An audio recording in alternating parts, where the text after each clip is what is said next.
sekarang ini semakin masif apa itu ya terjadinya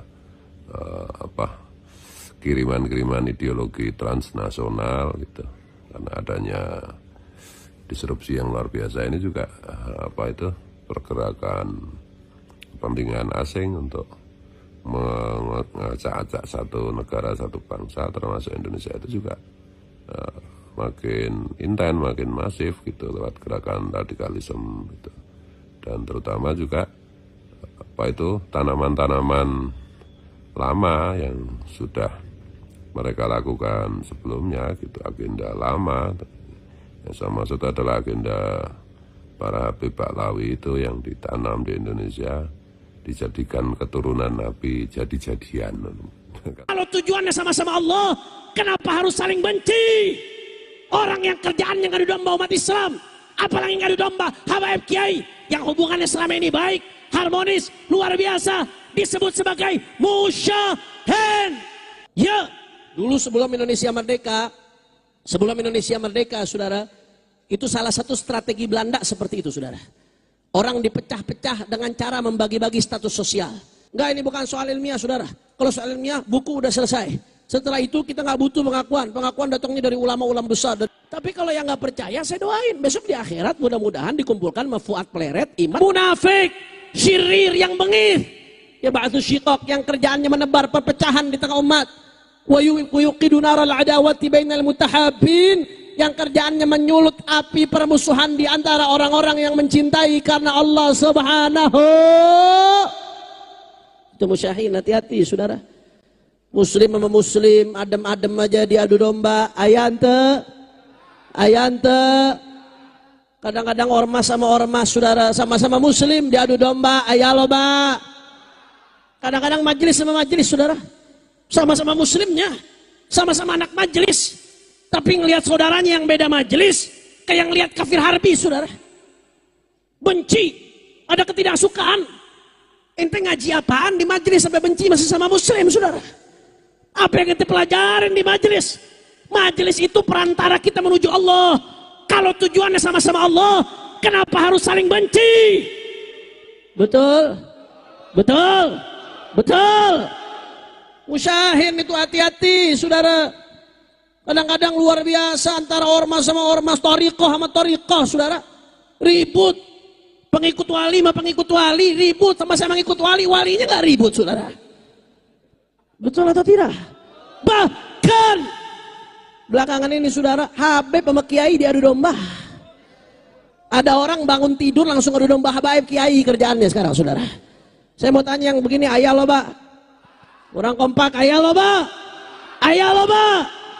Itu namanya musyahin. Orang yang kerjaannya ngadu domba umat Islam, apalagi ngadu domba habaib kiai yang hubungannya selama ini baik, harmonis, luar biasa, disebut sebagai musyahin. Makanya kadang-kadang saya nggak habis pikir, Masya Allah, ada apa ini, saudara? Kau umat mau dibentur-benturkan dengan isu-isu rasisme, saudara, isu-isu suku, isu-isu ini, isu itu, umat dibenturkan, saudara.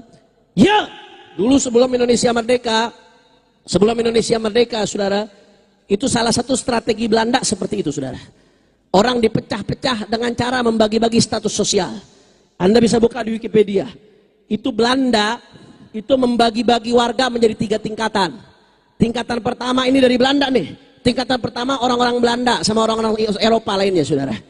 Tingkatan kedua, warga tingkat kedua, orang India, orang Cina, orang Arab dimasukin sama Belanda, saudara. Ada warga tingkat 3 yang disebut dengan pribumi. Ini yang mengotak-kotakan seperti ini siapa? Belanda, saudara. Anda bisa buka di sejarah.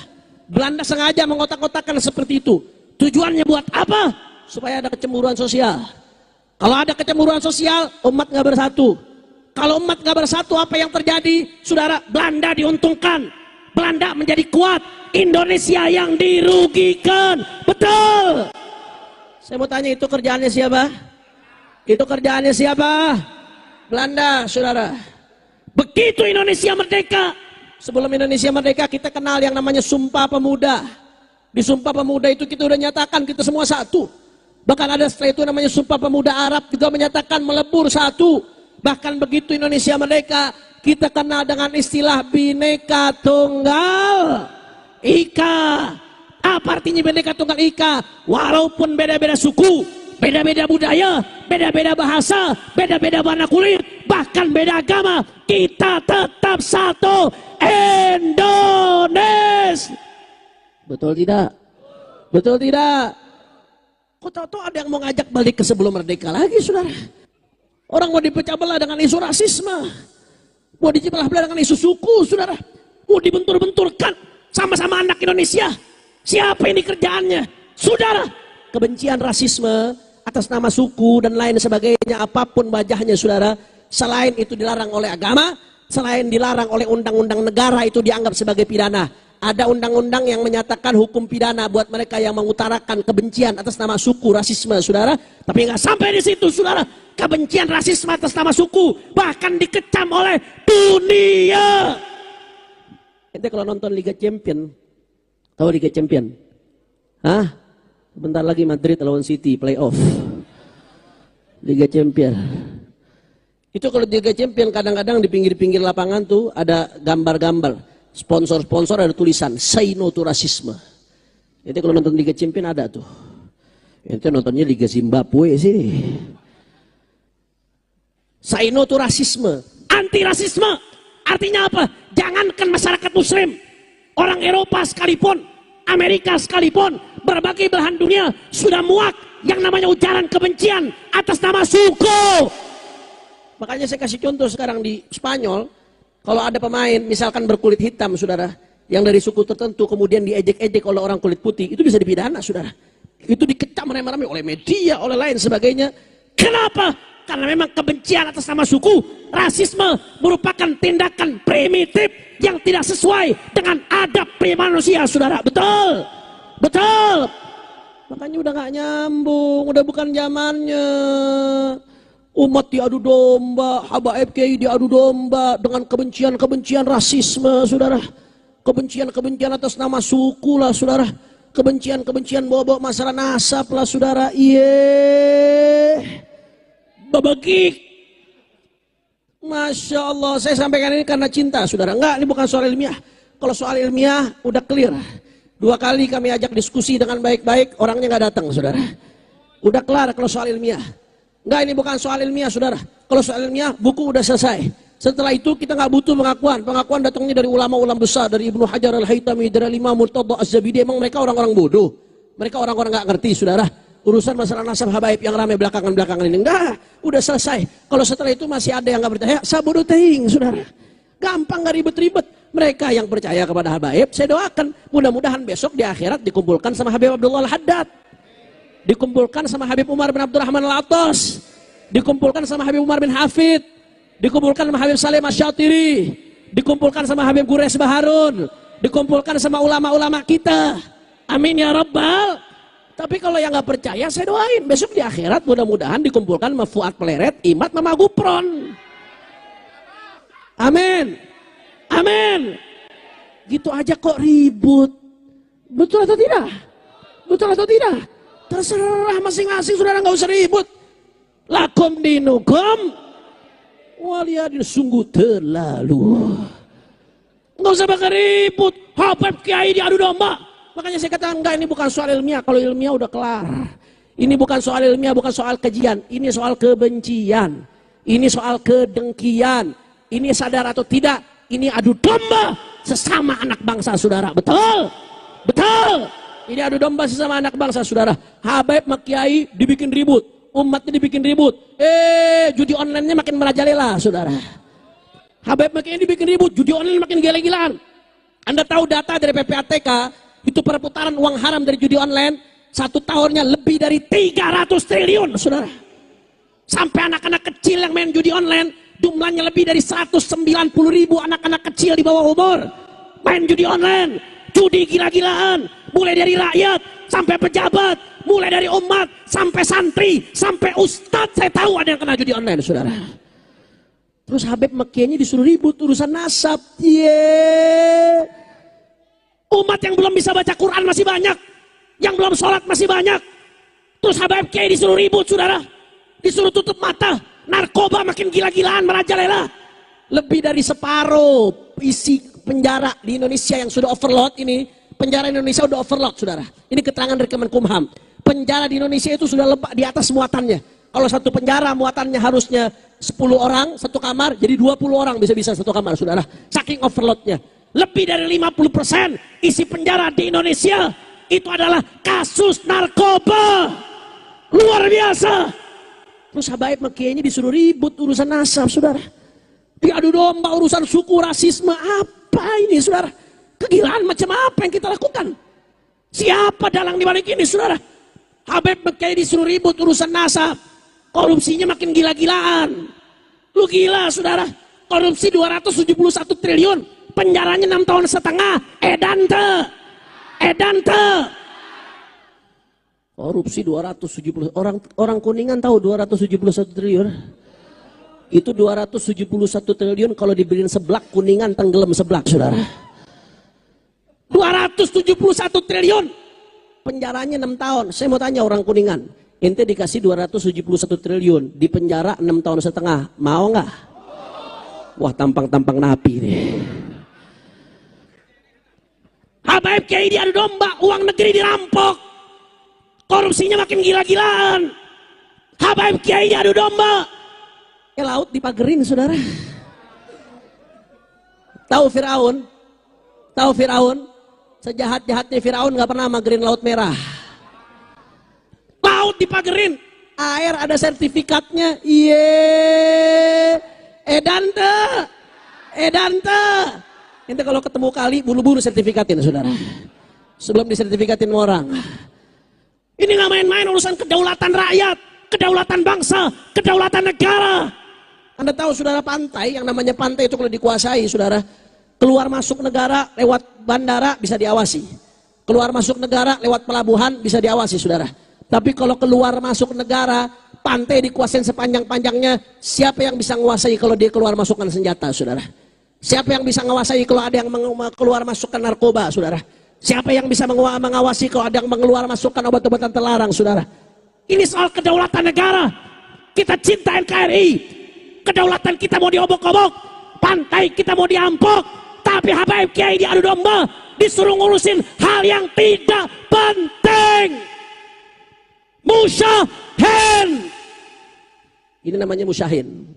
Orang yang seperti itu kalau nggak tobat minta ampun sama Allah Subhanahu wa taala, besok malam nisfu Sya'ban nggak dapat rahmat dari Allah Subhanahu wa taala. Mudah-mudahan semua yang seperti itu dikasih taufik dan hidayah oleh Allah taala. Assalamualaikum, salam sejahtera untuk kita semua. Om Swastiastu, Namo Buddhaya, Rahayu. Semoga semua makhluk berbahagia. Salam Pancasila Merdeka. Saya sepil ya, karena banyak yang tanya gitu mengenai apa sih sebenarnya pembicaraan rahasia saya berdua dengan Kiai Imad gitu. Ya, sebenarnya intinya itu gini, terlepas dari alhamdulillah bahwa dalam 2 tahun ini paham kesetaraan, kebinekaan kita bisa sebarluaskan bersama-sama dengan luar biasa gitu, yang terkait dengan terutama pemalsuan nasab Nabi yang dilakukan oleh para Habib Pahlawi gitu. Jadi kira-kira hampir 2 tahun ini diskursusnya udah luar biasa masih berkembang. Namun demikian saya dan Kiai Imad itu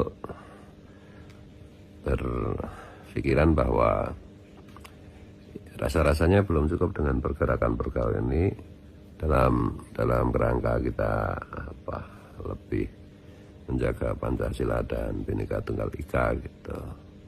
Ya memang teman-teman sudah melakukan banyak gerakan, termasuk banyak terbentuk laskar gitu. Salah satunya yang paling fenomenal tentu saja PWI gitu ya, Perjuangan Wali Songo Indonesia di bawah kepemimpinan Gus Abbas, Kiai Imad dan yang lain-lain itu.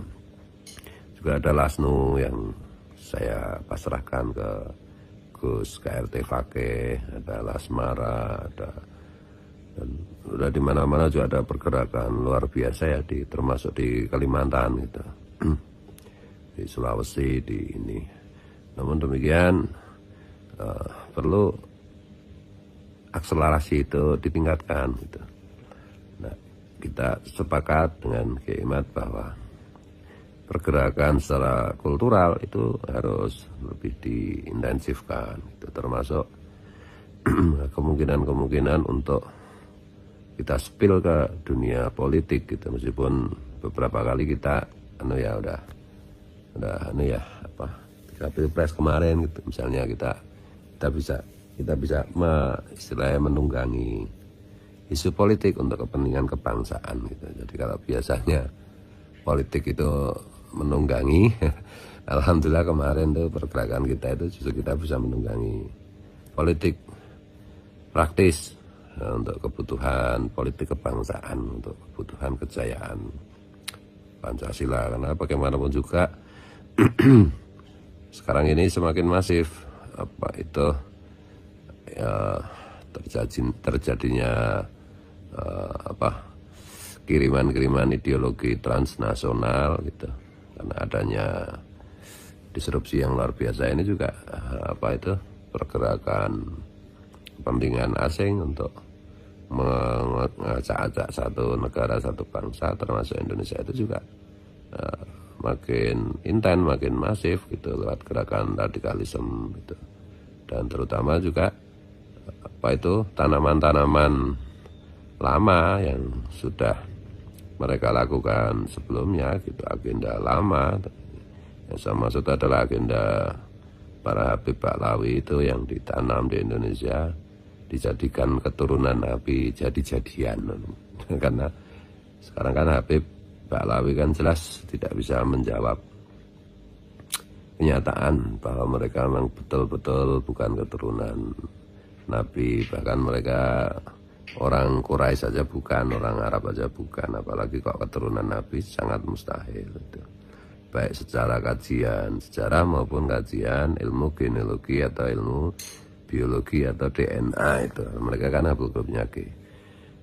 Namun demikian kita melihat bahwa secara akademik mereka itu sudah batal sebagai keturunan Nabi, tapi tetap saja mereka menginfiltrasi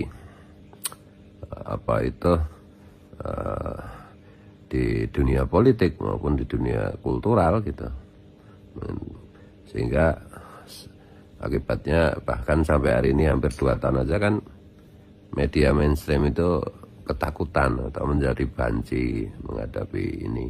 Tidak ada yang berani terang-terangan mengangkat kepalsuan nasab para Habib ini gitu. Tapi karena kehendak Tuhan, meskipun kita tidak didukung oleh media mainstream, tetap aja harus kesadaran masyarakat bangsa Indonesia itu terus berderap-derap gitu, terus menyebar kemana-mana, dan tanpa rasa malu para Habib masih terus saja melakukan penipuan gitu, menipu bangsa Indonesia dengan tetap mengaku sebagai keturunan Nabi gitu. Nah ini tentu kita berkejaran dengan waktu gitu. Kalau akselerasinya tidak kita tingkatkan, ya tentu saja ada kekhawatiran bahwa kita akan terlambat gitu. Nah begitu masifnya itu infiltrasi anti Pancasila itu merembet kemana-mana termasuk ke dunia politik, maka kita perhatikan misalnya DPR, MPR itu bukan nggak mau membahas masalah nasab Habib yang palsu ini kan. Nah, ini saya dan Kiai Imad tuh berpikir gitu bahwa apakah mungkin kita tingkatkan akselerasi diskursus paham kebangsaan ini dalam rangka menjaga Bhinneka Tunggal Ika dan Pancasila khususnya itu secara kultural maupun secara politis gitu. Kira-kira gitu ya. Nah ini tentu saja silahkan dimaknai sendiri-sendiri dan mari kita bersama-sama memikirkan ini, karena yang penting itu bukan Kiai Imad atau Mas Sugeng Sugiharto, Dr. Sugeng Sugiharto atau Prof. Munafar Mali atau saya atau Gus Abbas atau yang lainnya gitu. Tapi kebersamaan kita sebagai bangsa.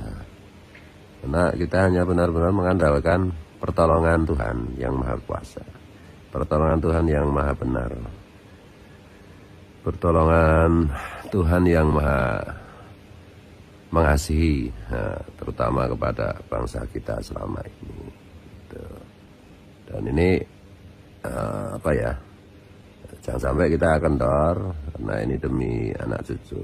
Saya selalu berkeyakinan bahwa kalau Pancasila diganggu, maka Indonesia akan berbahaya gitu. Kalau Pancasila ditinggalkan, maka Indonesia akan menjadi neraka gitu. Sebagaimana terlihat di Somalia, di Suriah, di Irak, di negeri-negeri Timur Tengah yang ngaku negara Islam tapi memahami Islam dengan tolol itu ya. Karena memang ya tafsir, berkali-kali saya sampaikan, tafsir terbaik mengenai ajaran Islam itu ya seperti yang turun-temurun sudah digariskan oleh leluhur kita, bahkan ketika bangsa kita belum mengenal agama formal, yaitu tafsir terbaik ajaran Islam itu adalah Pancasila itu sendiri. Dan juga kita juga melihat bahwa selain agama Islam di Indonesia, banyak agama itu juga menjadi agama yang penafsirannya jauh lebih baik daripada bahkan di tempat asalnya, karena naluri sebagai putra-putri bangsa Nusantara, saudara-saudara kita yang non-muslim itu menafsirkan agamanya dalam perspektif Pancasila, dan disitulah kita ada kesamaan ideologi gitu, dan disitulah tafsir yang paling hakiki, paling tepat mengenai agama gitu. Karena memang leluhur kita udah keren gitu, sebelum agama formal datang udah punya nada dasar yang tepat mengenai bagaimana menangkap dan menafsiri perintah para nabi, dan artinya itu adalah perintah ilahi, perintah Tuhan. Wallahu muwaffiq ila aqwamit thoriq. Mohon maaf, mohon ampun, banyak keliru, banyak salah. Assalamualaikum. Om Swastiastu, Namo Buddhaya, Rahayu, Salam, Salam Pancasila.